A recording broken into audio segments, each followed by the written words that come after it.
speak your mind, even if your voice shakes. Those were the words of Maggie Kuhn, an American human rights activist. So if my voice shakes today, you have to pardon me. Good morning, Madam Toastmaster of the Day, my fellow Toastmasters and guests. Good morning. Thank you. I think I would describe myself as an outspoken girl.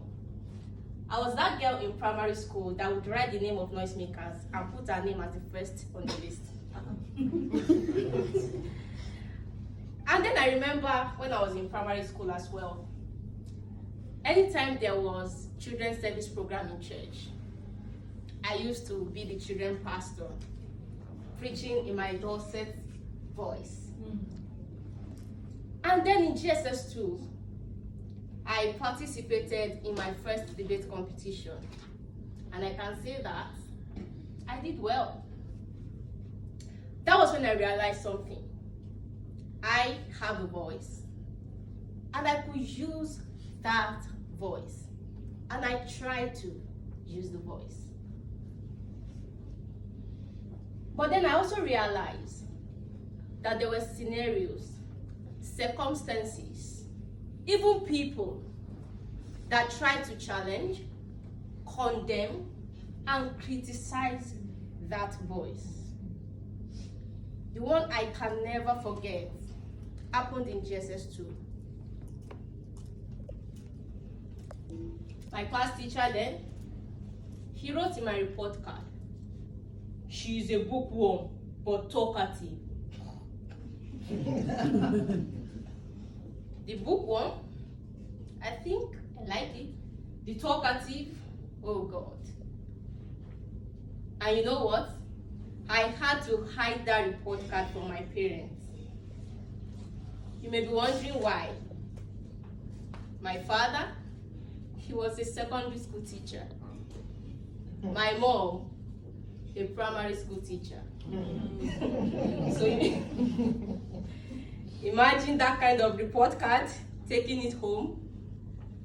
I actually do not know what happened vividly, I can't remember, but I know that they chastised me for that.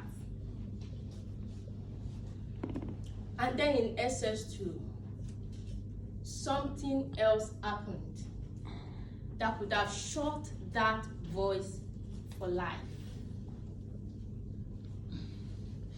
That was my first real experience of stage fright. It was a Friday afternoon, normal day for our debate and competition. I was randomly called by a teacher, and as I stepped onto the stage and I wanted to talk, my voice started to shake. My hands, they became sweaty.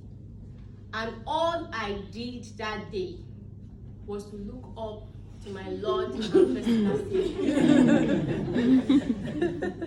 a whole senior. That was the most embarrassing moment of my life. But did I stop speaking? No, I didn't.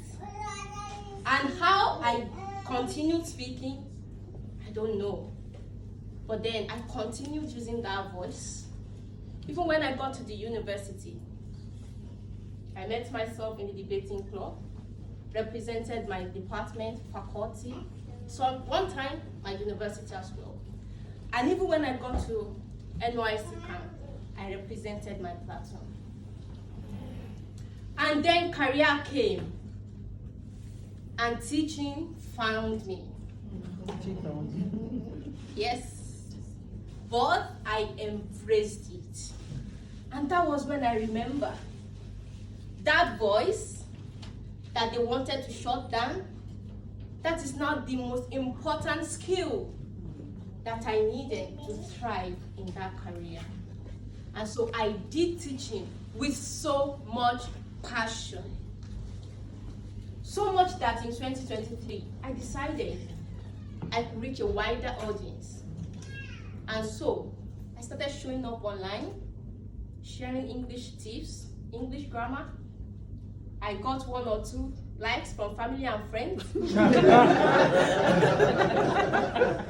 insults from strangers. Why? I was teaching a language that isn't our mother tongue. But I didn't mind. I kept going. But then earlier this year, I decided people don't just want to learn only grammar. They want to learn what grammar can give them, which is how to speak confidently and eloquently. So after some short training, I rebranded as a public speaking and English fluency coach.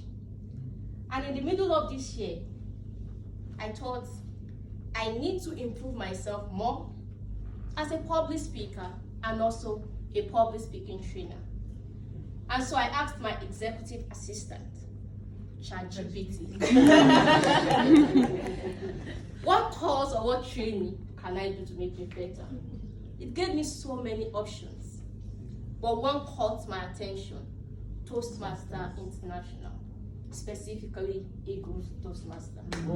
And that is why I am here, because I have discovered that voice, and I have decided nobody, no scenario, no circumstance will shut that voice again. And I'm ready to grow with the Eagles in this gathering. And I look forward to growing in this community.